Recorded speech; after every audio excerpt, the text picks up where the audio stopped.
Good afternoon. Welcome to the November Curriculum Committee meeting. My name is Matthew Marshall. I'm the committee chair. I'd like to not necessarily pass the laptop around, but point the laptop in towards the direction of all the other committee members so they can introduce themselves. Diane Potter.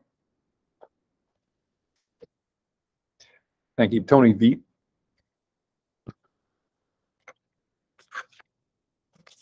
Angela Hardy, Director of Curriculum. And we have a guest today. Peter Thomas, Special Education Teacher for the STARS Day Treatment Program. Perfect.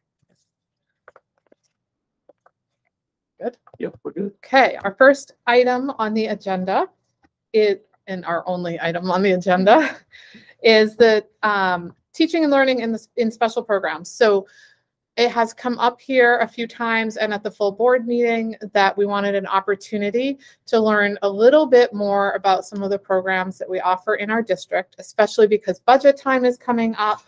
And so many times during the budget season, we talk about our special education budget and the costs associated with out-of-district programming and in-district programming and how we've made some changes over the years to respond to our student needs.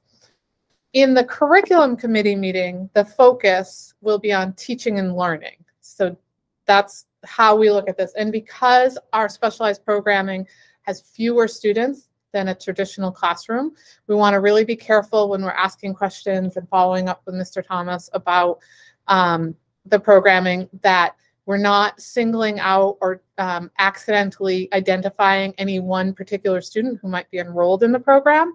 So we may deflect some questions if they end up being that way, but that's just for the protection of our youth. But we can talk anything about the teaching and learning aspect, kind of the orientation of their day. Peter has the most grounded information, so I'm just going to provide a very quick overview to know what we're talking about. So today we're going to talk about the K-5 space, and that, right, what we're going to focus in on is STARS, which is our day treatment program in the K-5 space that's expanded this year technically, and moved to Helen Thompson, and it's a 2/3 day program. It currently has 5 students. We have a teacher, a social worker, and an ed tech 2. Technically, we can have up to 11 students. After that, we would require more staff. I'm sure staff would say that 11 students would be a lot with the current staffing model. So that's where like law versus practicality sometimes play out. It can be a day treatment program because we have a dedicated social worker tied to the program. So these students may still be needing services 6 through 12, and they have different types of services available at the middle school. And we do have, for lack of a better term, I think like a behavior support program. It's a really robust program, but it doesn't have a dedicated social worker tied to that one program. However, there is a social worker that the students have access to in the building, but it's shared, right? The person can work with students in the behavior program, but also with other students. So that's the distinction, one of the distinctions. And then STEPS is another program, and that the teacher in that program is in an IEP right now, so she can't join us today. But Peter has a little bit of knowledge about STEPS and may be able to respond to that. That's a full day autism program. It currently has 7 students, a teacher, and 5 ed techs, and technically we can have 11 students in the program. You can add an ed tech for up to 5 more students, but the reality is these students really deserve a lot of sort of one-to-one support. And so again, that's one of those cautionary tales about what's technically on paper in terms of staffing, and then what the real student needs are in the staffing model that's necessary. And this autism program is also housed at Helen Thompson in West Gardner this year. It is available K-5. And students do, while it's full day, they still do have access, depending on their plan, to students of their same age. whether that's the morning meeting or a PE class or other parts of their day. Sort of depends on what their goals are. And I think that's my overview.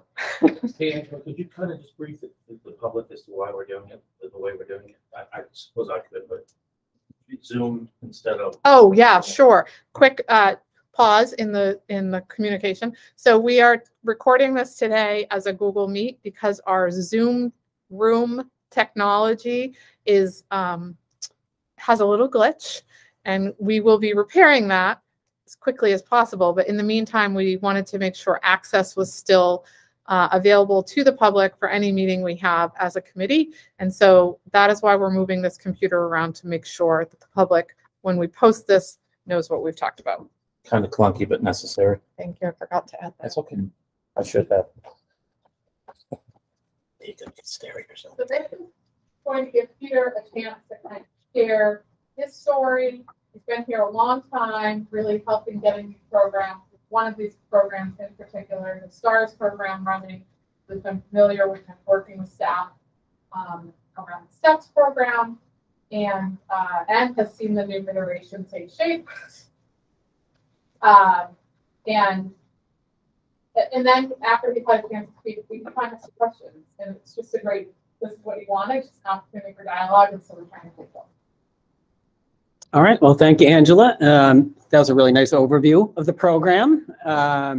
So this is a little bit about myself. This is my 26th year in the district.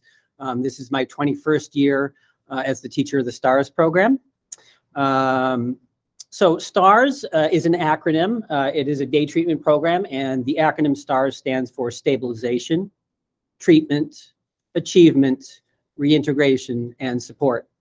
We are servicing students across the district who have significant difficulty in regulating their behavior and or emotions to such an extent that these deficits cannot be addressed either in their community schools or through the resource room or regular programming. And so through an IEP determination, they are placed in the day treatment program. As Angela had indicated, this is our first year out at Helen Thompson.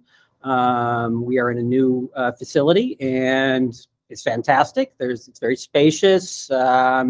It's a nice improvement, actually, over our space at Riverview.